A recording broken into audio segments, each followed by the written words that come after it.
So welcome आईपीएंस and यहाँ पे हम क्लासिकल मैकेनिक्स पढ़ रहे हैं और आप लोगों ने सर्कुलर मोशन के जो भी मैंने आपको इक्वेशंस बताए हैं, जो भी ट्रिक्स बताई है कि किस तरह से आपको फोर्स दिया जाता है तो आप पोटेंशियल है तो आपके पास फोर्स है वो किस तरह से मिलेगा, फोर्स के बेस पे एंगुलर मोमेंटम है वो किस तरह से आप निकाल सकते हैं और लास्ट में बाइनरी स्टार प्रॉब्लम हमने देख लिया। तो अब यहाँ पे एक क्वेश्चन है वो मैंने लिखा है। तो यहाँ पे देखो बोला गया है कि a vehicle moving in a circular path of radius r on rough horizontal surface what can be the maximum speed. अब यहाँ पे देखो हॉरिजॉन्टल सरफेस और रफ आपको यहाँ पे बोला जाता है। अगर रफ सरफेस बोला जाता है तो आपको फ्रिक्शन है वो कंसीडर करना पड़ेगा। तो यहाँ पे देखो एक सर्कुलर पाथ है, यहाँ पे उसका टॉप व्यू हम कंसीडर कर रहे हैं अभी हम। तो यहाँ पे कोई एक व्हीकल है वो आपका जा रहा है, क्लियर। उसका रेडियस है वो आर है, यहाँ पे आर रेडियस का सर्कुलर पाथ है। तो यहाँ पे देखो फ्रिक्शन जो है वो आपका किस साइड होगा, देखो फ्रिक्शन है वो अंदर की साइड लगेगा, ओके।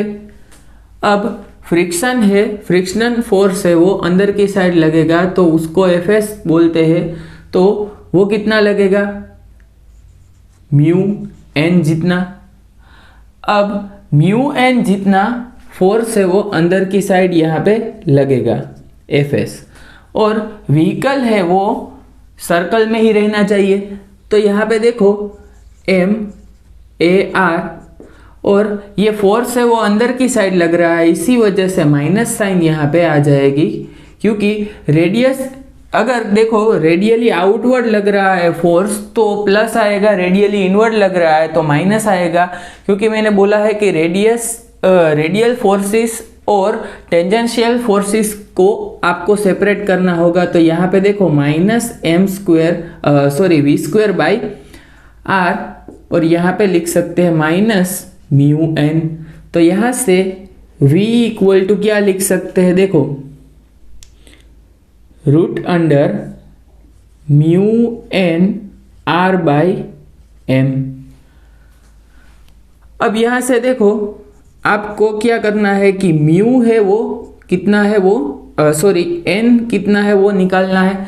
तो ये टॉप व्यू हमने कंसिडर किया है। अगर यहाँ पे देखो सरफेस पे कोई व्हीकल यहाँ पे जा रहा है तो इसको व्हीकल ही कंसिडर कर लो। तो यहाँ पे व्हीकल अगर जा रहा है सरफेस पे तो इसके ऊपर नॉर्मल जो आपको नीचे की डायरेक्शन में लगेगा फोर्स mg और उसका नॉर्मल रिएक्शन होगा अपवर्ड डायरेक्शन में। सो n इक्वल टू mg होगा कि व्हीकल है वो n इक्वल टू mg ही होगा, क्योंकि व्हीकल है वो देखो चलते चलते उड़ तो नहीं जाता है, तो n equal to normal equal to mg होगा। तो यहाँ पे n इक्वल टू mg है तो यहाँ से fs है वो क्या आ जाएगा, देखो माइनस म्यू mg। तो n इक्वल टू mg जैसे ही हम पुट कर देंगे तो v मैक्सिमम कितनी होगी, root under mu to mg r by m cancel हो गया। सो v मैक्सिमम क्या आ गया, root under mu g r, clear. तो मैक्सिमम स्पीड है वो आप इतनी रख सकते हैं। यहाँ पे देखो कोई भी एंगल नहीं दिया गया है, और यहाँ पे बेसिकली आपको 11-12 में ये भी आता था कि v मैक्सिमम आपको एंगल के बेस पे अगर निकालना होता है तो भी आप एंगल भी निकाल सकते हैं कि कितना एंगल पे अगर रोड जा रहा है। तो ये इसीलिए इसी वजह से v मैक्सिमम अगर आपको बढ़ाना है तो इसका एंगल भी बढ़ाना होगा। यहाँ पे हॉरिजॉन्टल सरफेस है इसी वजह से यहाँ पे एंगल कंसिडर नहीं किया गया है, क्लियर। तो अब आते हैं हमारे नेक्स्ट पॉइंट पे। तो यही v मैक्सिमम हमें निकालना था। अब आते हैं हमारे नेक्स्ट पॉइंट पे जिसमें एक बोब दिया गया है और स्ट्रिंग दी गई है, तो आपको स्पीड निकालनी है, कैलकुलेट करनी है। तो देखो, vertical circular motion of a bob attach to a string, vertical circular motion of a bob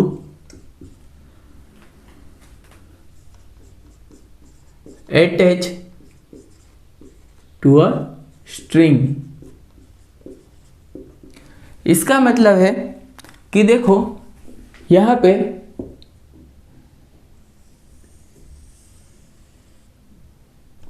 पे ये सेंटर है, उसमें यहाँ पे एक बोब है।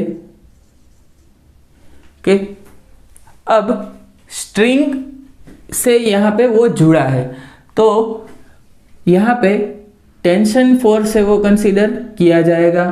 तो अब ये पूरे डायरेक्शन में सभी जगह पे घूम रहा है, तो इस तरह से अगर वो क्लॉकवाइज घूम रहा है तो यहाँ पे इस साइड आपकी वेलोसिटी होगी v, और अपर की साइड इस साइड वेलोसिटी v। तो इसे यहाँ पे v1 कह दो, इसे यहाँ पे v2 कह दो। अब देखो यहाँ पे जब बोब आएगा तो यहाँ पे टेंशन होगा T1। टेंशन अगर यहाँ पे T1 होगा, किस डायरेक्शन में होगा टेंशन? अपवर्ड डायरेक्शन में। और डाउनवर्ड डायरेक्शन में क्या होगा? mg। तो देखो फोर्स है वो कितना होगा? Force equal to mg minus T1। इतना फोर्स आपको यहाँ पे मिल जाएगा। तो यहाँ पे MAR, यहाँ पे सर्कुलर मोशन हो रहा है, सो mg माइनस T1। तो यहाँ पे m और minus v square by r equal to mg minus T1। तो यहाँ से देखो, इसको इक्वेशन नंबर 1 कह देते हैं, इसको इक्वेशन नंबर 1 कह देते हैं। अब यहाँ पे देखो V2 के पास यहाँ पे ये पॉइंट है, उसके पास क्या होगा कि टेंशन नीचे की डायरेक्शन में T2 लग रहा है और नीचे की ही डायरेक्शन में फोर्स mg लग रहा है। तो यहाँ पे दोनों रेडियली इनवर्ड है, तो क्या लिखेंगे? देखो दोनों को प्लस नहीं करना है, हमें क्या करना है? दोनों को माइनस लिख देना है, माइनस T2। तो यहाँ पे क्या आ जाएगा? यहाँ पे देखो V1 और यहाँ पे m माइनस V2 का स्क्वायर बाई r, यहाँ से माइनस mg माइनस T2। तो यहाँ से m V2 square by r equal to mg plus T2, इसको इक्वेशन नंबर 2 कह दो। तो यहाँ से पहले क्या करेंगे हम? इक्वेशन 2 माइनस इक्वेशन 1 कर दो। इक्वेशन 1 माइनस इक्वेशन 2 अगर हम करते हैं तो क्या आ जाएगा? देखो mg कैंसिल हो जाएगा, तो यहाँ पे इक्वेशन 1 माइनस इक्वेशन 2 आप करेंगे तो क्या आ जाएगा? m by r v1 square plus v2 का square, v2 square plus v1 square equal to mg cancel हो जाएगा और T1 प्लस T2 आ जाएगा। क्लियर? यहाँ पे m by r v1 square plus v2 square equal to T1 plus T2 आ जाएगा। अब हमें v1 या v2 है वो निकालना होगा, तो v1 और v2 है वो हम किस तरह से निकालेंगे? चलो देखते हैं। यहाँ पे देखो, अगर पोटेंशियल एनर्जी यहाँ पे 0 लिख देते हैं हम, तो कंजर्वेशन ऑफ एनर्जी अगर हम अप्लाई करते हैं तो स्पीड हमें मिल जाएगी। क्लियर। तो यहाँ पे कंजर्वेशन ऑफ एनर्जी की बात करते हैं तो पहले K plus PE equal to initial और के प्लस पीई फाइनल। अब इनिशियली यहाँ पे बात करते हैं V2 पे, तो kinetic energy plus potential energy, ये इनिशियल कंडीशन यहाँ से बॉब को हम घुमा रहे हैं ऐसा बोलते हैं, तो क्या आ जाएगा देखो, के प्लस पी क्या आ गया यहाँ पे half m V2 square plus potential energy यहाँ पे कितनी होगी, अपसाइड है तो mg और रेडियस मतलब कि r। अब यहाँ पे भी काइनेटिक एनर्जी कितनी होगी, हाफ m v1 स्क्वायर, और यहाँ पे potential energy below the ground level मतलब बिलो द जीरो लेवल है तो माइनस mgr आएगा। तो यहाँ से देखो सभी जगह से m कैंसल हो रहा है, तो यहाँ पे देखो v1 square minus v2 square equal to क्या आ जाएगा देखो 4mgr, सॉरी m तो कैंसिल हो गया है तो 4gr हमें मिल जाएगा। v1 square minus v2 square equal to 4gr हमें मिल जाएगा। तो अब यहाँ से देखो कि एक इक्वेशन यहाँ पे हमारा ये आ गया, इसे इक्वेशन नंबर 3 कह दो। अब एक बार ये इक्वेशन 1 माइनस इक्वेशन 2 कर दिया है हमने, तो एक बार इक्वेशन 1 प्लस इक्वेशन 2 कर देते हैं, इक्वेशन 1 प्लस इक्वेशन 2 कर देते हैं। तो क्या आ जाएगा देखो 1 प्लस 2 करेंगे तो यहाँ पे देखो v1 square minus v2 square यहाँ पे मिल जाएगा हमें। सो m बाई आर यहाँ से v2 स्क्वायर माइनस v1 का स्क्वायर यहाँ से 2mg और plus t2 minus t1। Clear. अब यहाँ से देखो v1 माइनस v2 की हमारे पास वैल्यू है, तो m by r v1 minus v2 की वैल्यू है तो v2 माइनस v1 करेंगे तो माइनस 4gr पुट कर देते हैं, 2mg plus t2 minus t1। Clear. तो t2 माइनस t1 है वो क्या आ जाएगा देखो r कैंसल हो जाएगा, यहाँ से क्या आ जाएगा माइनस 4mg और ये 2mg इस साइड आ जाएगा तो माइनस 2mg। तो यहाँ से t1 माइनस t2 कर देंगे तो 6mg आपको मिल जाएगा। क्लियर। t1 माइनस t2 करेंगे तो 6mg आपको मिलेगा। ये समझ आ रहा है। देखो बेसिकली हमने क्या किया, ये दो इक्वेशन कंसीडर कर लिए, एक बार इक्वेशन को 1 माइनस 2 कर दिया तो t1 प्लस t2 मिल गया, एक बार इक्वेशन 1 प्लस 2 कर दिया तो t1 माइनस t2 मिल गया। क्लियर। अब हमें क्या करना है, v1 फाइंड करना है। तो यहाँ पे देखो v1 अगर हमें फाइंड करना होगा तो बेसिकली क्या करेंगे, यहाँ पे कोई एक इक्वेशन है उसमें वैल्यू है वो पुट कर देना है। यहाँ पे देखो v2 है उसमें वैल्यू पुट करते हैं। चलो यहाँ पे ये इक्वेशन में वैल्यू पुट करेंगे तो क्या आ जाएगा देखो m v2 square by r equal to mg plus t2। अब यहाँ से देखो v2 इक्वल टू क्या आ जाएगा देखो mg plus t2 r by m, और ये सभी को रूट में कंसिडर कर लो। तो यहाँ पे देखो ये T1 minus T2, T1 plus T2 ये सभी चीज़ें हमने कैलकुलेट की। आफ्टर ऑल हमें क्या कैलकुलेट करना है कि V2 है वो मैक्सिमम कितना होगा, सॉरी V2 मिनिमम कितना होगा। अब देखो V2 मिनिमम अगर हमें फाइंड करना है तो यहाँ पे देखो एक्स्ट्रा टर्म क्या है T2, तो T2 को अगर हम 0 कर देते हैं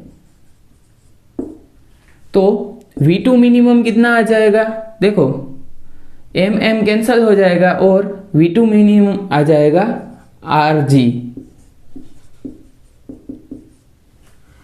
V2 मिनिमम RG आ गया हमारा।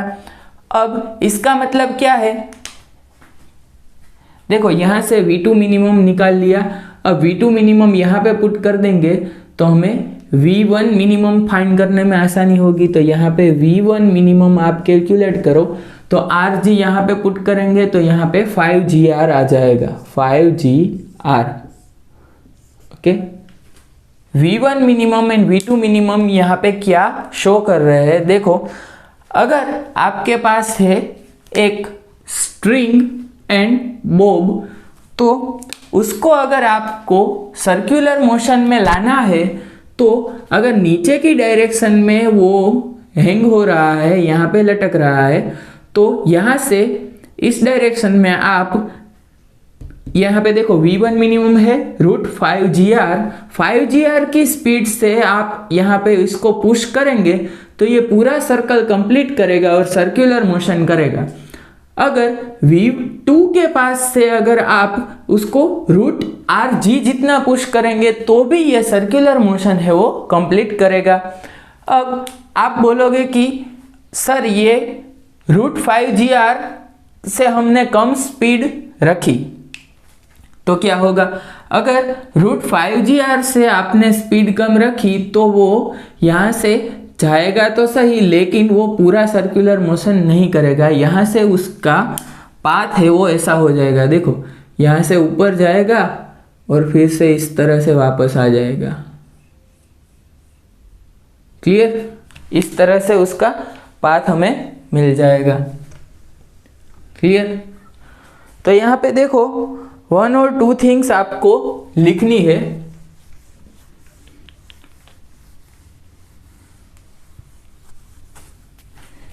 कि अब यहां पे देखो √2GR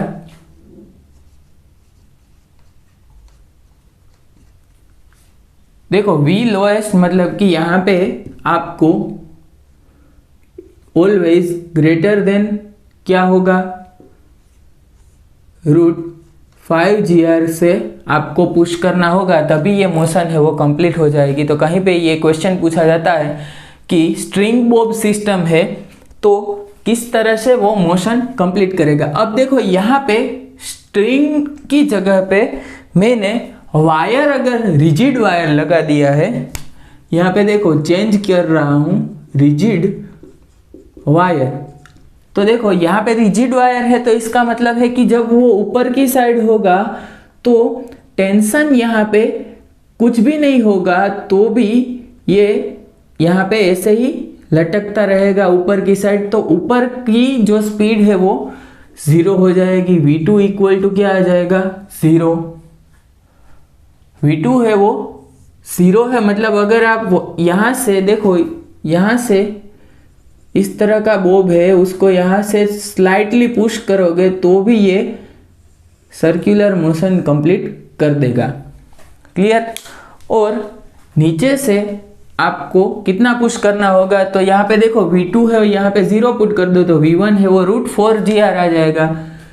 V1 equal to √4GR। अब यहाँ से देखो अगर मैं ऐसा बोलूँ कि अगर आपको यहाँ पे डिफरेंट क्वेश्चन में बता रहा हूँ कि ये बॉब है उसको पुश करना है ताकि वो हाफ सर्कल कंप्लीट करे, मतलब कि यहाँ पे V इक्वल टू 0 तक जाए, तो V इक्वल टू 0 तक अगर आपको ले जाना है तो आपको क्या करना पड़ेगा, देखो यहाँ पे 1/2 mv² यहाँ से आपको एनर्जी प्रोवाइड करनी होगी। क्लियर? यहाँ पे देखो 1/2 mv² minus mgr equal to, यहाँ पे देखो स्पीड है वो 0 हो जाएगी, तो यहाँ पे v इक्वल टू क्या आ जाएगा, √2gr। अगर √2r जितनी स्पीड से आप यहाँ पे इसको पुश करेंगे, मतलब कि बॉब है नीचे की डायरेक्शन में है, यहाँ से पुश करेंगे तो ये किस तरह से यहाँ तक जाएगा और फिर से वो वापस आ जाएगा। क्लियर? इस तरह की मोशन करेगा। क्लियर? वो इसका मतलब है कि सर्कुलर मोशन है वो कंप्लीट नहीं करेगा। तो √2gr से देखो, if v is greater than √2gr but it is less than 5gr, तो क्या होगा कि आपका जो बॉब है वो यहाँ से यहाँ तक पहुँच जाएगा और इससे भी ऊपर चला जाएगा, लेकिन यहाँ तक नहीं पहुँच पाएगा। तो वो क्या करेगा, यहाँ से ऊपर जाएगा और फिर से वापस आ जाएगा। क्लियर?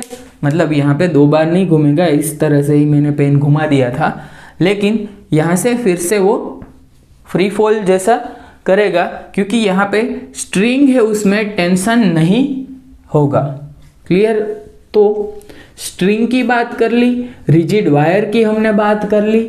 तो अब यहाँ पे देखो, स्ट्रिंग और रिजिड वायर की बात करने के बाद हम क्या करेंगे, इस टॉपिक को ख़त्म कर देंगे और हम चलते हैं नेक्स्ट टॉपिक पे, जो कि है simple harmonic motion. Simple harmonic motion है वो भी न्यूटोनियन मैकेनिक्स का एक बहुत ही ज़्यादा इंपॉर्टेंट टॉपिक है। इसमें से आपको क्या क्या चीज़ें पूछी जाएगी, किस तरह से आपको प्रॉब्लम है उसको हैंडल करना है, डिफरेंट प्रॉब्लम है वो हम सॉल्व करेंगे, और उसके बाद हम स्पीड अप करके लाग्रांजियन एंड हैमिल्टोनियन मैकेनिक्स पे चले जाएंगे, क्योंकि वही हमारा बेसिक फोकस है, टारगेट है। उसके बाद स्पेशल थियरी ऑफ रिलेटिविटी है, उसमें भी आपको बहुत ज़्यादा इक्वेशन है वो याद रखने हैं। क्लियर? तो चलते हैं हमारे सिंपल हार्मोनिक मोशन पे। तो यहाँ पे देखो, सिंपल हार्मोनिक मोशन है वो किसे कहते हैं, पहले हम डेफिनेशन है देखते हैं। तो a motion of particle is said to be simple harmonic motion if force or acceleration is proportional to the negative of displacement, then it is called simple harmonic motion। तो ये डेफिनेशन है वो मैंने verbally बताई है, वो आप लिख लेना। अब यहाँ पे force is directly proportional to the minus of x, तो प्रोपोर्शनलिटी की साइन हमें हटानी है, तो यहाँ पे कोई कांस्टेंट यहाँ पे पुट करना होगा, तो यहाँ पे -kx हमने पुट कर दिया। अगर यहाँ पे देखो x की जगह पे x माइनस x0 भी लिखा जाता है कभी कभी, क्योंकि x माइनस x0 वही कोऑर्डिनेट बता रहा है कि x एक्सिस पे यहाँ पे x0 है, तो x माइनस x0 जितना आपको यहाँ से मीन पॉइंट है वो बता रहा है x माइनस x0। x0 है यहाँ पे मीन पॉइंट, यहाँ पे शो कर रहा है। क्लियर? तो f इक्वल टू -kx होगा, तब यहाँ पे ma इक्वल टू क्या आ जाएगा, -kx। अब acceleration a equal to -k/m x आ जाएगा। इसे a equal to acceleration equal to -ω² भी लिख सकते हैं। तो ये सभी चीज़ें आपको याद रखनी है। तो इसका मतलब है ω² इक्वल टू होगा k/m, तो ओमेगा इक्वल टू क्या आ जाएगा, √k/m। क्लियर? ओमेगा यहाँ पे आपको देखना है, क्योंकि यहाँ पे देखो ये इंपॉर्टेंट चीज़ है, किस तरह से आप एंगुलर वेलोसिटी है ओमेगा, एंगुलर फ्रीक्वेंसी है, वो डिराइव करेंगे, तो root under k by m. अब एक्सेलरेशन है तो इसको लिख सकते हैं d square x by d t square equal to minus omega square x. तो इक्वल टू के लेफ्ट हैंड साइड पे आएगा तो यहाँ पे हो जाएगा प्लस इक्वल टू यहाँ पे 0। तो ये हो गया सेकंड ऑर्डर डिफरेंशियल इक्वेशन, और सेकंड ऑर्डर डिफरेंशियल इक्वेशन है उसके रूट्स अगर आप निकालोगे तो यहाँ पे क्या आ जाएगा, x equal to C1 cos omega t plus C2 cos C2 sine omega t. Clear. अब यहाँ पे इस तरह से हम रूट निकाल सकते हैं। अब इसको फर्दर सिंप्लीफाई कर सकते हैं हम साइन और कोस की प्रॉपर्टी से, तो हम C1 और C2 की जगह पे एक ही कांस्टेंट लिखते हैं और साइन ओमेगा टी प्लस 5 यहाँ पे लिखते हैं। तो देखो यहाँ पे बेसिकली C1 C2 है, ये भी सॉल्यूशन आप लिख सकते हैं, ये भी सॉल्यूशन हम लिख सकते हैं। तो हम यहाँ पे सॉल्यूशन दोनों यहाँ पे याद रखना है, दोनों सॉल्यूशन। कभी कभी ये भी पूछा जाता है, कभी कभी ये भी पूछा जाता है, कभी ये यूज़फुल होता है, कभी ये यूज़फुल होता है। तो अब यहाँ से देखो आगे चलते हैं। वेलोसिटी हमें निकालनी है v, तो आपको पता है dx बाई dt करने से वेलोसिटी हम निकाल सकते हैं। तो dx बाई dt, तो ये यहाँ पे जो इक्वेशन है, ये इक्वेशन उसको with respect to t differentiate कर दो। तो यहाँ पे क्या आ जाएगा, देखो a ओमेगा साइन का डिफ्रेंशिएशन हो जाएगा कोस और ओमेगा टी प्लस 5। क्लियर। तो अब a omega cos omega t plus 5 है। तो यहाँ पे देखो हमें पता है कि कोस स्क्वायर एक्स को लिख सकते हैं 1 minus sine square x. Clear. तो यहाँ पे कोस एक्स को लिख सकते हैं root under 1 minus sine square x. तो यहाँ पे v को क्या लिख सकते हैं हम, यहाँ पे देखो ओमेगा यहाँ पे बाहर लिख रहा हूँ ओमेगा, और यहाँ पे रूट अंडर देखो ए स्क्वायर माइनस ए स्क्वायर कोस स्क्वायर, सॉरी यहाँ पे कोस है उसको ही चेंज करना है साइन में, तो sign square omega t plus 5। तो यहाँ पे देखो ए साइन ओमेगा टी का स्क्वायर लिख सकते हैं, ए साइन ओमेगा टी प्लस 5 का स्क्वायर, इसका मतलब है x का स्क्वायर हो गया। क्लियर। इसका मतलब है x का स्क्वायर ही है, इसको लिख सकते हैं क्या, एक्स स्क्वायर। तो यहाँ पे v equal to omega root under a square minus x square. अब देखो यहाँ पे आप बोलोगे कि a है उसको यहाँ पे बाहर लिख सकते, देखो ए स्क्वायर है तो कॉमन ही आ जाता, और omega a under root 1 minus sine square omega t plus 5 लिख सकते हैं। लेकिन हमें बेसिकली क्या करना था, एक्स स्क्वायर के फॉर्म में वेलोसिटी को रिप्रेजेंट करना था। तो अब यहाँ पे देखो सिंपल हार्मोनिक मोशन है, वो बेसिकली क्या हो रहा है कि यहाँ पे एक पेंडुलम है,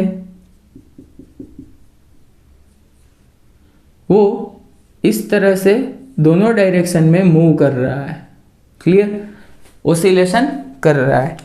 तो अगर पेंडुलम मूव कर रहा है तो ये जो है पोजीशन उसका मीन पॉइंट हो गया x, यहाँ पे x0 मीन पॉइंट लेते हैं, और यहाँ से एक्सट्रीमम डिस्टेंस जो होता है उसे एम्पलीट्यूड कहते हैं। मैक्सिमम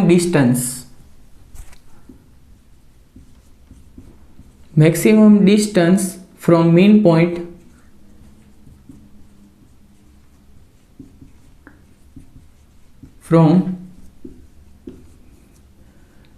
पॉइंट और equilibrium point equal to amplitude, और उसे एम्पलीट्यूड ए कहते हैं। तो यहाँ सभी जगह पे ए है, उसका एम्पलीट्यूड शो कर रहा है, क्लियर। और यहाँ पे ए है, उसका एम्पलीट्यूड शो कर रहा है, मतलब कि वो मैक्सिमम अपने एम्पलीट्यूड जितनी मोशन करेगा। तो अब यहाँ पे देखो x इक्वल टू यहाँ पे 0 लेते हैं और यहाँ पे x इक्वल टू a लेते हैं, तो v मैक्स आपको कब मिलेगा, वेलोसिटी मैक्सिमम कब होगी, जब x इक्वल टू 0 होगा, तब वेलोसिटी मैक्सिमम आ जाएगी ओमेगा a जितनी, क्लियर। और x इक्वल टू a होगा, देखो यहाँ पे एट x इक्वल टू 0 मतलब कि मीन पॉइंट पे, और v मिनिमम हो जाएगी 0 at x equal to a, clear. अब यहां से आगे चलते हैं, देखो a omega cos omega t plus 5। अब v को अगर एक बार और डेरिवेट कर दिया t के form with respect to t, तो हमें क्या मिल जाएगा, a। तो यहाँ पे कोस का डिफरेंशिएशन हो जाएगा माइनस साइन, और ओमेगा स्क्वायर a आपको मिल जाएगा, omega square a, okay, minus omega square a और साइन ओमेगा टी प्लस 5। अब आपको पता है कि a sign omega t plus 5 को लिख सकते हैं x, तो यहाँ पे a equal to omega square x लिख सकते हैं। तो a मैक्स कितना होगा, ओमेगा स्क्वायर a जितना, और कहाँ पे at x equal to a, okay. देखो वेलोसिटी है वो x इक्वल टू a पे मिनिमम हो रहा है, 0 हो रहा है, और एक्सेलरेशन वहाँ पे मैक्सिमम हो रहा है, और a मिनिमम कितना होगा, 0 at x equal to a, sorry x equal to 0 पे, क्लियर। तो किस तरह से आप वेलोसिटी और एक्सेलरेशन है उसका यूज करेंगे वो मैंने आपको बता दिया है। अब ये सभी चीज़ें है वो आपको नोट में आपकी बुक में लिखनी है, ताकि आप इजीली क्वेश्चन है उसका सॉल्यूशन जब मैं बोलूँ कि v मैक्स हम लेंगे, v मिनिमम लेंगे, a मैक्सिमम लेंगे, a मिनिमम लेंगे, तो ये सभी चीज़ें डायरेक्टली भी पूछी जाती है कि x इक्वल टू 0 पे v मैक्स है वो कितना होगा जो SHM में, तो आपको पता है कि ओमेगा a जितना होगा, क्लियर। तो अब यहाँ से चलते हैं हम आगे, जब हम बात करेंगे कि यहाँ पे एनर्जी का फॉर्म क्या होगा, एनर्जी किस फॉर्म में यहाँ पे आपको मिलेगी, काइनेटिक एनर्जी का फॉर्म क्या होगा और पोटेंशियल एनर्जी का क्या फॉर्म होगा। सो सिंपल हार्मोनिक मोशन है, उसमें यहाँ पे बात करते हैं कि किस तरह से उसकी पोटेंशियल एनर्जी आपको मिलती है। तो देखो हमें पता है फोर्स क्या है, माइनस kx, तो यहाँ से पोटेंशियल एनर्जी हमें u निकालनी है, तो क्या करेंगे हम कि minus of integration f dot dl कर देंगे, तो क्या आ जाएगा यहाँ पे देखो u इक्वल टू क्या आपको माइनस माइनस प्लस हो जाएगा, और kx स्क्वायर बाई 2, मतलब कि हाफ kx स्क्वायर है वो आपको पोटेंशियल एनर्जी मिल जाती है। तो पोटेंशियल एनर्जी आपको इसकी याद रखनी है कि हाफ kx स्क्वायर होता है, बार बार आप डिराइव नहीं कर सकते हैं। तो पोटेंशियल एनर्जी अगर आपको पता है तो देखो यहाँ पे पहले हम बात करते हैं कि time period of oscillation, time period of oscillation. इसका मतलब है कि अगर पेंडुलम है यहाँ पे तो उसको आपने पुश कर दिया और एसएचएम कर रहा है, तो ये मेन पोजीशन है x इक्वल टू 0। यहाँ से पहले जाएगा इस साइड, फिर से आएगा यहाँ पे जाएगा और फिर से यहाँ पे आएगा। तो यहाँ पे मेन पोजीशन से स्टार्ट करके 2 बार एक्सट्रीम पोजीशन पे जाके फिर वापस मेन पोजीशन पे आता है, तभी उसको एक ऑसिलेशन खत्म होना कहते हैं। मतलब कि यहाँ पे अगर स्प्रिंग है, स्प्रिंग यहाँ पे वर्टिकल यहाँ पे ड्रॉ कर रहा हूँ, तो ये x इक्वल टू 0 है। तो यहाँ से स्टार्ट करके ऊपर की साइड a एम्पलीट्यूड जितना जाएगा, नीचे की साइड a एम्पलीट्यूड जितना जाएगा। तो पहले ये एक बार ऊपर जाएगा, फिर से यहाँ पे नीचे आ जाएगा, फिर से यहाँ पे आने को एक ऑसिलेशन कंप्लीट करना कहते हैं। क्लियर? तो अगर आपने ये मास है इसको यहाँ ए पोजीशन पे कंप्रेस करके ऊपर पुश करके छोड़ा है, तो ए से फिर से यहाँ पे ए एम्पलीट्यूड तक जाएगा और फिर से यहाँ पे ए एम्पलीट्यूड तक आएगा। मतलब कि यहाँ पे x इक्वल टू 0 कंसिडर कर लेते हैं, तभी उसको एक ऑसिलेशन कंप्लीट करना कहते हैं। तो बेसिकली ये सिंपल लैंग्वेज में मैं आपको यहाँ पे समझा रहा हूँ कि एक ऑसिलेशन कैसे कंप्लीट होता है। तो टाइम पीरियड ऑफ ऑसिलेशन है वो यहाँ पे देखो, टाइम पीरियड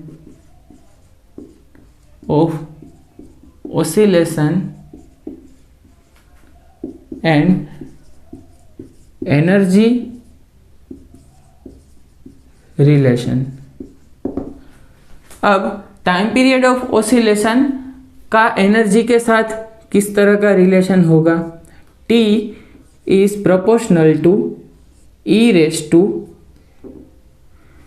1/n माइनस 1/2। देखो बहुत ही ज़्यादा इम्पोर्टेंट है ये रिलेशन। यहाँ पे सिर्फ सिंपल हार्मोनिक मोशन के लिए ही नहीं, ये एक ट्रिक है कि आप कभी भी कोई भी आपको फोर्स दिया जाता है, एनर्जी दी जाती है, तो आप टाइम पीरियड ऑफ ऑसिलेशन की डिपेंडेंसी निकाल सकते हैं। और ऑल्सो एनर्जी दी गई है तो एम्पलीट्यूड ए है, उसके साथ 1 माइनस n/2। क्लियर? ये दोनों रिलेशन है वो आपको याद रखने हैं। यहाँ पे मैं बोल रहा हूँ कि आपको मेमोराइज करने हैं, मतलब करने ही है। ओके? क्योंकि एग्जामिनेशन के पॉइंट ऑफ व्यू से बहुत ही ज़्यादा इम्पोर्टेंट है। कभी कभी बहुत ज़्यादा लेंथी कैलकुलेशन वाला प्रॉब्लम है वो इसी रिलेशन से डायरेक्टली सॉल्व हो जाता है। क्लियर? अब यहाँ से देखो, आपको पोटेंशियल एनर्जी U है, U equal to half kx² है। तो यहाँ पे हम इस तरह से इसको शो कर सकते हैं कि U is proportional to x raise to n। Clear? अगर U is proportional to x raise to n है तो यहाँ पे n सिर्फ पुट कर देना है दोनों जगह पे, तो आपको डिपेंडेंसी पता चल जाएगी। तो यहाँ पे for simple harmonic motion U is proportional to x², तो n इक्वल टू है 2। जैसे ही n इक्वल टू 2 यहाँ पे पुट कर देंगे तो 1/2 minus 1/2, so t is proportional to e raise to 0 and यहाँ पे 1 माइनस एम्पलीट्यूड, यहाँ पे 2/2 पुट कर देंगे, तो 2/2 जैसे ही पुट कर देंगे तो 1 माइनस 1 0 हो जाएगा। तो t is also proportional to a raise to 0। So here for SHM time period of oscillation जिसको कहते हैं capital T, is independent of energy and amplitude. Energy and amplitude से उसका कोई भी कनेक्शन नहीं है, वो टोटली इंडिपेंडेंट है। और यहाँ पे देखो टाइम पीरियड ऑफ ऑसिलेशन की बात करते हैं, तो अगर यहाँ पे बात शुरू की ही है तो यहाँ पे ये दोनों रिलेशन लिख लो और बात हम करते हैं टाइम पीरियड ऑफ ऑसिलेशन की पूरी तरह से यहाँ पे ख़त्म आफ्टर फ्यू डिस्कशन। तो यहाँ पे देखो टाइम, यहाँ पे देखो आप लोगों को पता है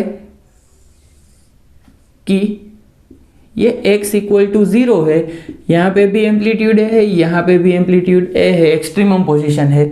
तो एक बार देखो पूरा ऑसिलेशन खत्म करने में आपको t टाइम लगेगा, मतलब कि यहाँ से यहाँ जाने में, फिर से यहाँ आने में, फिर से यहाँ जाने में और वापस यहाँ आने में टी टाइम लग रहा है। देखो यहाँ पे मुड़ के नहीं जाएगा, लेकिन लाइन के ऊपर ही लाइन में ड्रॉ नहीं कर रहा हूँ, तो यहाँ पे टी टाइम लग रहा है। तो यहाँ पे टी को 4 टाइम आप डिवाइड कर सकते हैं। देखो यहाँ पे t/4, t/4, t/4 and t/4। तो यहाँ पे मीन टू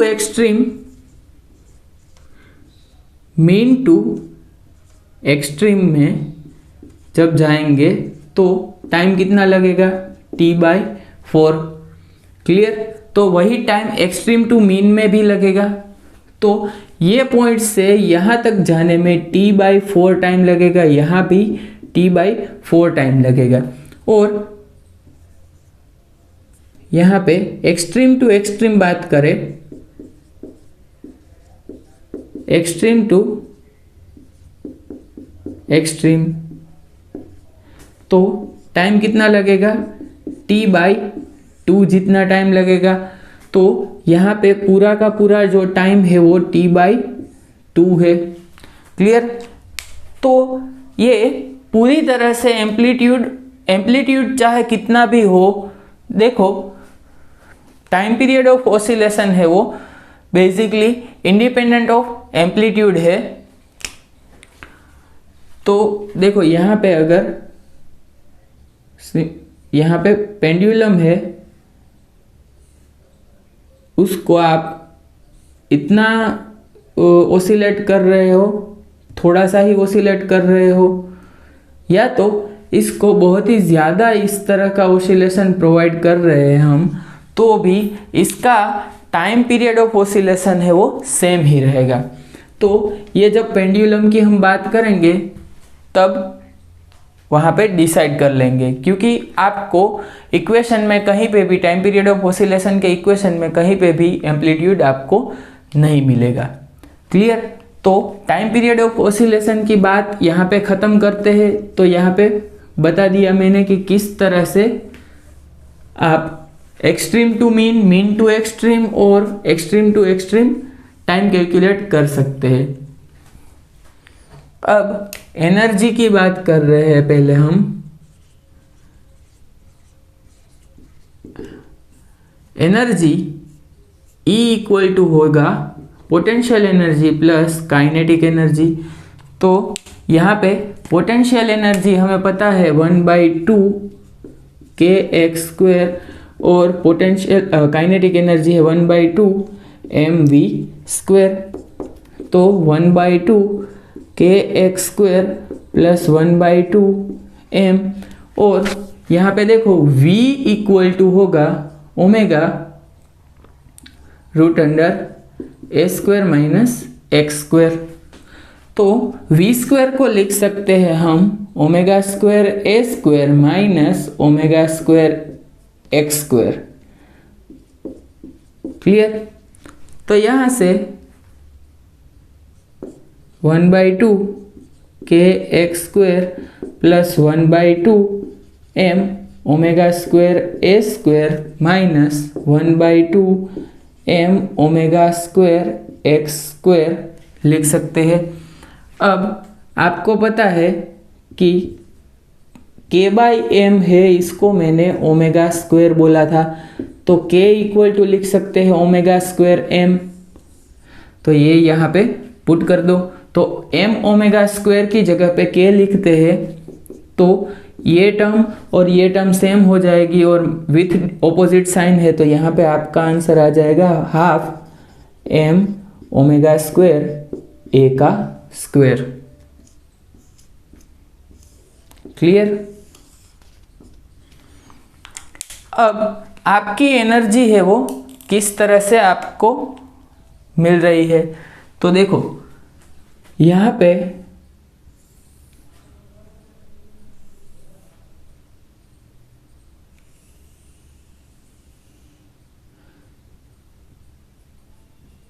यहाँ पे टच करवा देना।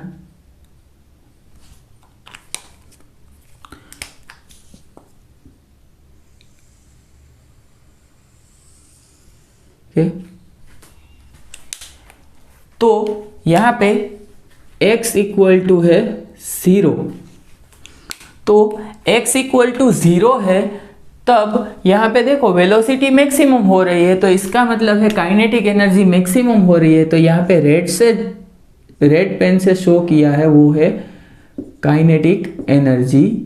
ओके, और यहाँ पे ये पाथ जो शो कर रहा है वो है पोटेंशियल एनर्जी PE, जो कि है हाफ kx स्क्वायर। क्लियर? और टोटल एनर्जी है वो ऑलवेज कांस्टेंट रहेगी। क्लियर? देखो टोटल एनर्जी है वो ऑलवेज कांस्टेंट रहेगी, मतलब कि आप यहाँ पे देखो इस पॉइंट पे बात करेंगे हम, तो टोटली यहाँ पे काइनेटिक एनर्जी, सॉरी यहाँ पे टोटली पोटेंशियल एनर्जी प्रेजेंट है ओनली PE,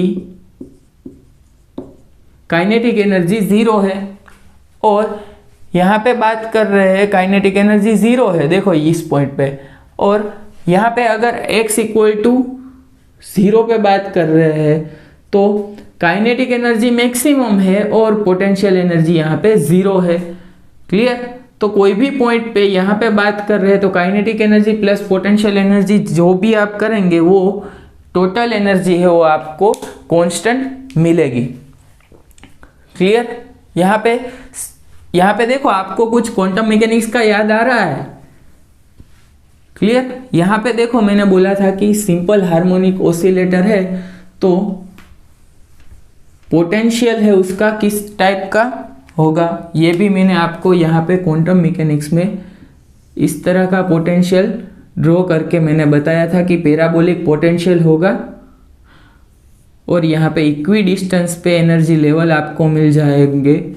यहाँ पे 1/2 h कट ओमेगा, यहाँ पे 3/2 h कट ओमेगा, यहाँ पे 5/2 h कट ओमेगा। ये ग्राउंड स्टेट, ये फर्स्ट एक्साइटेड स्टेट, ये सेकंड एक्साइटेड स्टेट। क्लियर? और ये भी मैंने बताया था कि ये ग्राउंड स्टेट में कुछ आपको एनर्जी मिल रही है, उसे 0 पॉइंट एनर्जी कहते हैं। वो किस तरह से मिल रही है, क्योंकि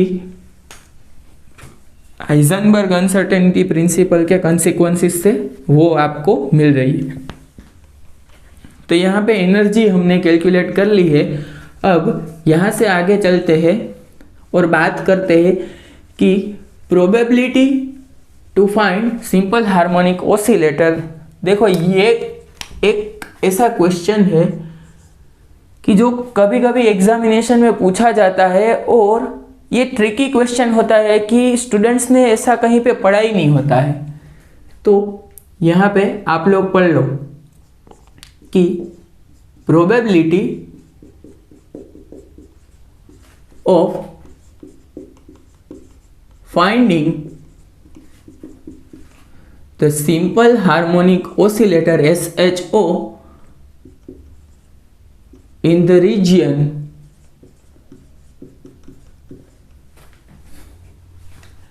x to x plus dx। तो बेसिकली यहाँ पे हम क्या करेंगे, पहले सभी कंसेप्ट को मिक्स करेंगे। यहाँ पे देखो टोटली यहाँ से इस पॉइंट पे जाने में t/2 जितना टाइम लगेगा। तो आपको क्या करना है, देखो एक x से लेके x प्लस dx रीजन में, मतलब कि यहाँ पे एक छोटा सा कट लगा रहा हूँ जिसको मैं dx नाम दे रहा हूँ, और dx रीजन में वो dt टाइम के लिए आपको मिल रहा है। तो एक dx रीजन में dt टाइम के लिए, मतलब कि बहुत छोटे से रीजन में छोटे से टाइम के लिए आपको वो सिंपल हार्मोनिक ऑसिलेटर है वो वहाँ पे मिल जाएगा। तो यही प्रोबेबिलिटी हमें कैलकुलेट करनी है।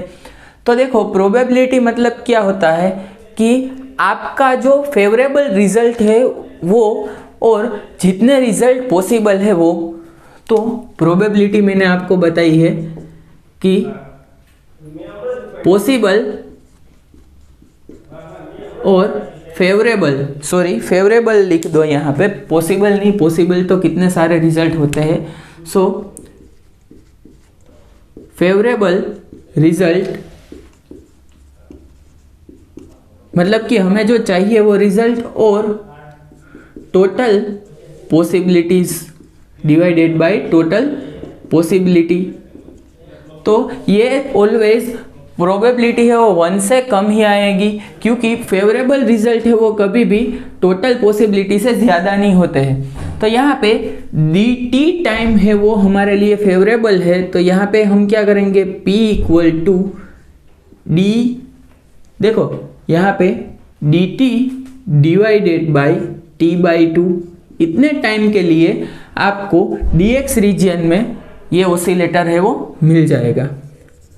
तो हम यहाँ पे क्या करेंगे कि देखो v इक्वल टू होता है, देखो अभी हमें क्या करना है, dx और dt के रिलेशन से ये हम निकालेंगे।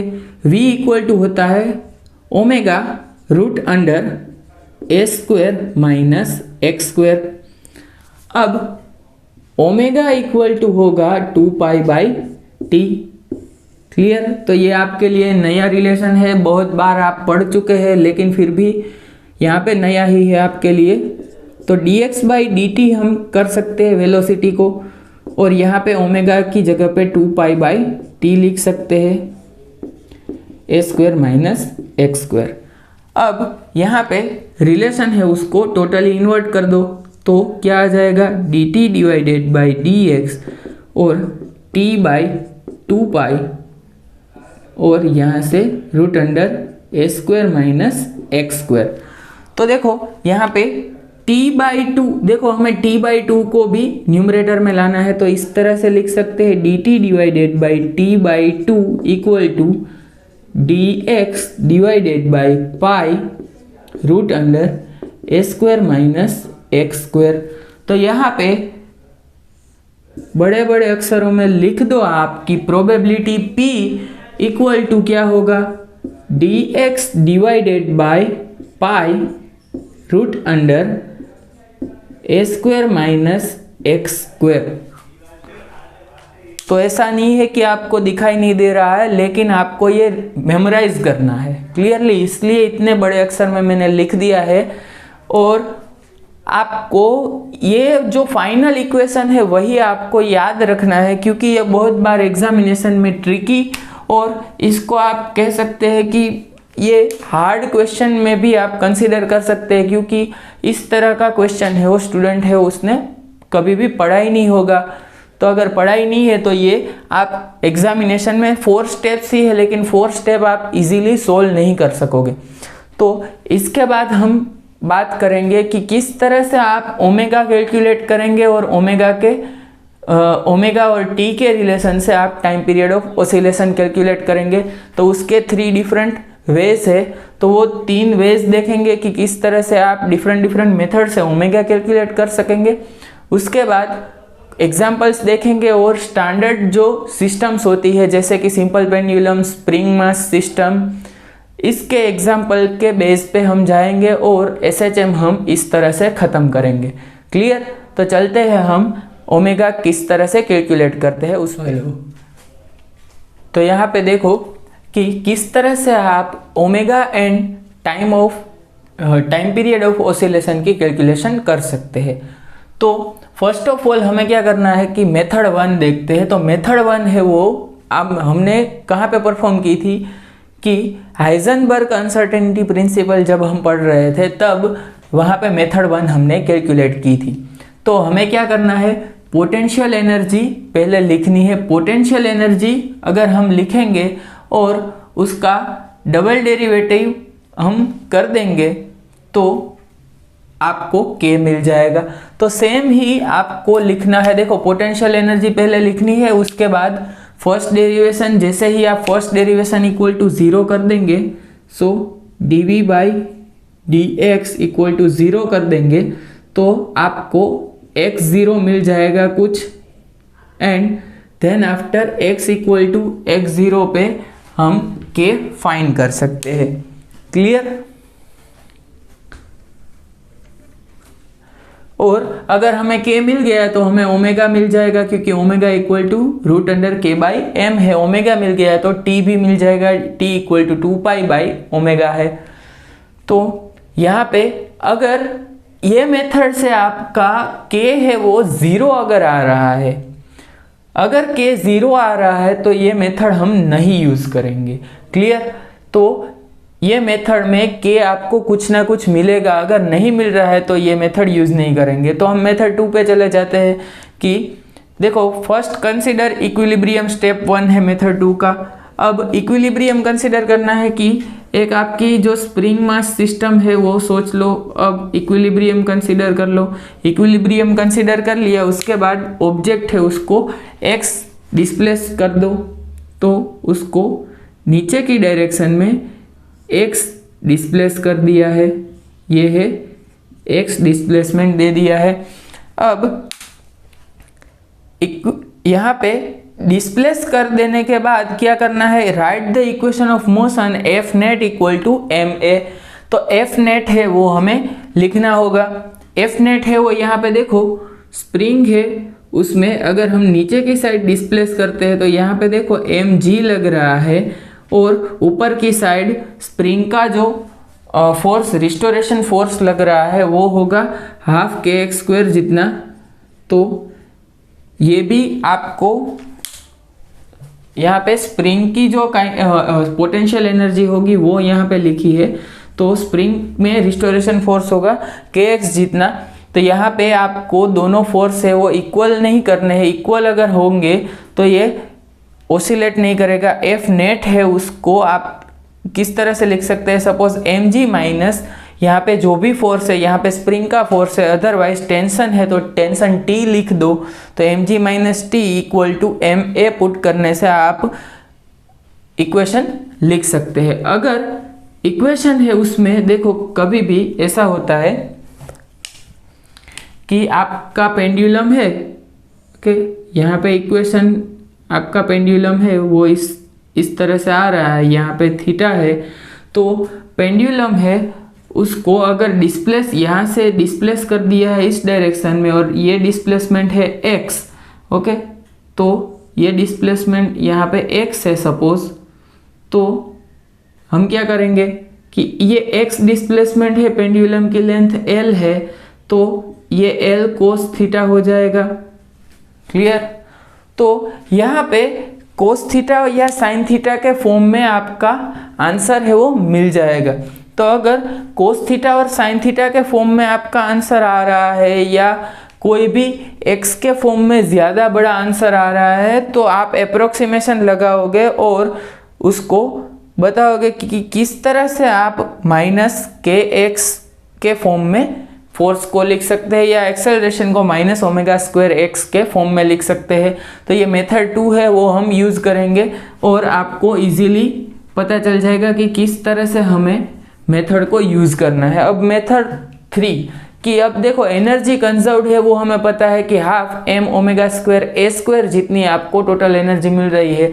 तो एनर्जी अगर कंजर्व्ड है तो देखो कोई भी कंजर्व्ड क्वांटिटी का क्वेश्चन कभी भी आता है, ये लैग्रांजियन मैकेनिक्स में, हैमिल्टनियन मैकेनिक्स में भी हम पढ़ेंगे कि अगर क्वेश्चन आता है रिलेटेड टू कंजर्व्ड क्वांटिटी तो हम उसका टोटल टाइम डेरिवेटिव 0 करेंगे, क्योंकि कंजर्व्ड क्वांटिटी है तो उसका टोटल टाइम डेरिवेटिव है वो 0 हो जाएगा। ओके, यहाँ पे एनर्जी कंजर्व हो रही है तो टोटल टाइम डेरिवेटिव है वो 0 हो जाएगा, और यहाँ से आपको एक्सेलरेशन मिल जाएगा, और एक्सेलरेशन मिलने से आप x double dot equal to minus omega square x के फॉर्म में आपको एक्सेलरेशन मिल जाएगा, और थीटा के फॉर्म में अगर आपको एक्सेलरेशन है, अगर स्फेरिकल पोलर है तो थीटा के फॉर्म में एक्सेलरेशन मिल जाएगा। यहाँ पे अगर सिलिंड्रिकल कोऑर्डिनेट का यूज़ करेंगे तो उसके फॉर्म में इक्वेशन मिल जाएगा, तो एक्सेलरेशन का आपको फॉर्मेट मिल जाएगा। अब यहाँ पे देखो एक और चीज़ मुझे यहाँ पे याद आ रही है कि ये थियरम है वो आप कई बार पढ़ेंगे क्लासिकल मैकेनिक्स में, क्वांटम मैकेनिक्स में, थर्मोडायनेमिक्स में, सभी जगह पे ये, इसको आप विरियल थियरम बोलो या वायरल थियरम बोलो, जो भी बोलो, तो यहाँ पे ये विरियल थियरम है, उसको हम किस तरह से रिप्रेजेंट करेंगे कि average kinetic energy is equal to n+1/2 times of average potential energy. अब यहाँ पे n क्या पुट करना है, suppose potential energy is proportional to x raise to n, ये हमें x raise to n+1, okay. तो x का जो फॉर्मेट है उसके ही फॉर्म में हमें पोटेंशियल एनर्जी लिखनी है। अगर यहाँ पे फोर्स है, force is proportional to x raise to n, clear. तो आपको फोर्स अगर दिया जाता है तो हमें क्या लिखना है, n, x रेज टू सिर्फ n। तो यहाँ पे देखो फोर्स है 4 SHM, force equal to minus kx है, तो x रेज टू 1 है, तो यहाँ पे क्या करेंगे कि force is proportional to x raise to 1, तो n इक्वल टू यहाँ पे 1 पुट कर देंगे। या तो आप ऐसा करो कि u equal to u is proportional to half kx square है, तो u is proportional to x square, तो यहाँ पे डायरेक्टली 2 पुट कर दो n+1 की जगह पे, तो आपका आंसर क्या आ जाएगा, ke इक्वल टू, देखो 1 यहाँ पे 2/2 आ जाएगा, तो ke इक्वल टू pe आपको मिल जाएगा। Kinetic energy equal to potential energy आप लिख सकते हैं, क्लियर। तो अब यहां से आगे देखते हैं कि अगर आपको बोला जाता है कि फोर्स इनवर्स स्क्वायर लॉ के फॉर्म में है, force is inverse square law form, okay. तो फोर्स है वो 1/x रेज टू 2 होगा, तो इनवर्स स्क्वायर लॉ के फॉर्म में अगर फोर्स है तो x रेज टू -2 है यहाँ पे, तो यहाँ पे देखो n+1 की जगह पे आप क्या करेंगे, -2+1 डिवाइडेड बाई 2, यहाँ पे पोटेंशियल एनर्जी, सो -1/2 आ जाएगा। काइनेटिक एनर्जी इक्वल टू क्या आ जाएगा, -1/2 पोटेंशियल एनर्जी, क्लियर। तो आपका फोर्स अगर 1/x के फॉर्म में है तो यहाँ पे -1 पुट करेंगे तो -1 + 1 हो जाएगा 0, ओके। तो आपको कुछ यहाँ पे नहीं मिलेगा। अब यहाँ पे फोर्स है वो आपका -3 है, तो x raise to 1/x raise to 3 है, तो यहाँ पे -3 + 1/2 पुट कर सकते हैं। -3 यहाँ पे पुट करने से आपको क्या मिलेगा, -2/2, तो माइनस ऑफ PE आ जाएगा KE इक्वल टू। तो इस तरह से आप वायरल थियरम का यूज़ करके भी प्रॉब्लम है वो सोल्व कर सकोगे। तो ऐसे भी प्रॉब्लम्स होंगे जो सिर्फ ये वायरल थियरम से ही सोल्व होंगे। तो अब यहाँ पे चलते हैं हम कि नेक्स्ट हमारा जो टॉपिक होगा, ये लेक्चर यहाँ पे ख़त्म हो जाता है और नेक्स्ट लेक्चर है उसमें हम स्टार्ट करेंगे जो बेसिक सिस्टम है, जैसे कि सिंपल पेंडुलम है, स्प्रिंग मास सिस्टम है, हेवी स्प्रिंग है और डिफरेंट बहुत सारे एग्जांपल्स, और उसे किस तरह से सोल्व करना है। देखो आपके लिए ये सोल्व करना है वो तो कुछ काम का है ही नहीं, क्योंकि अगर आप क्वेश्चन पूरा सोल्व करोगे तो आप एग्ज़ाम में नहीं सोल्व कर पाओगे, क्योंकि अगर आपने क्वेश्चन में से जो इक्वेशन है वो याद नहीं रखा है तो आपको उसकी डिपेंडेंसी नहीं पता होगी। तो आप बेसिकली क्या करो कि जो यहाँ पे सॉल्यूशन होता है वो आप एक दो बार बुक में सॉल्यूशन की ट्राई करो, और उसके बाद वो इक्वेशन आपके दिमाग में बार बार मेमोराइज करने की ट्राई करो, बार बार उसे रिवाइज करो। ओके, जैसे कि हम बहुत ज़्यादा बार मूवी देख लेते हैं तो उसके डायलॉग हमें पता चल जाते हैं कि इसके बाद ये डायलॉग आने वाला है, इसके बाद ये डायलॉग आने वाला है। तो आप इस तरह के यहाँ पे जो मेथड है वो आपको प्रॉब्लम सॉल्विंग अप्रोच के लिए मैं बता रहा हूँ, जनरलाइज मेथड होते हैं, लेकिन उससे आपको बहुत ज़्यादा प्रॉब्लम सोल्व करने में हेल्प मिलेगी। बट एग्जामिनेशन है जो जीसेट का, उस पर फोकस करोगे आप तो प्रॉब्लम सॉल्विंग अप्रोच वहाँ पे आपका काम नहीं आने वाला है। वो कॉन्सेप्चुअल अप्रोच पे प्रॉब्लम्स पूछते हैं, कॉन्सेप्चुअल अप्रोच पे क्वेश्चंस पूछे जाते हैं। तो आप क्या करो, अभी ये सभी चीज़ें हैं वो प्रैक्टिस करो, लेकिन आप याद, ज़्यादा मेमोरी पावर आपको चाहिए जीसेट एग्जामिनेशन के लिए, गेट एग्जामिनेशन के लिए मेमोरी पावर भी चाहिए, और आपका दिमाग है वो भी वर्किंग कंडीशन में चाहिए। क्लियर? तो गेट एग्जामिनेशन का जब 1 मंथ यहाँ पे, जीसेट एग्जामिनेशन के बाद 1 मंथ या 1.5 मंथ आपको मिलेगा कि गेट एग्जामिनेशन के लिए आप प्रॉब्लम ज़्यादा से ज़्यादा सोल्व करो, और गेट एग्ज़ाम की भी प्रिपरेशन करके इजीली आप गेट एग्ज़ाम भी पास कर सकते हैं। क्लियर? तो यहाँ पे हम मिलते हैं नेक्स्ट लेक्चर में, तब तक के लिए आप रिवाइज कर लो। Thank you.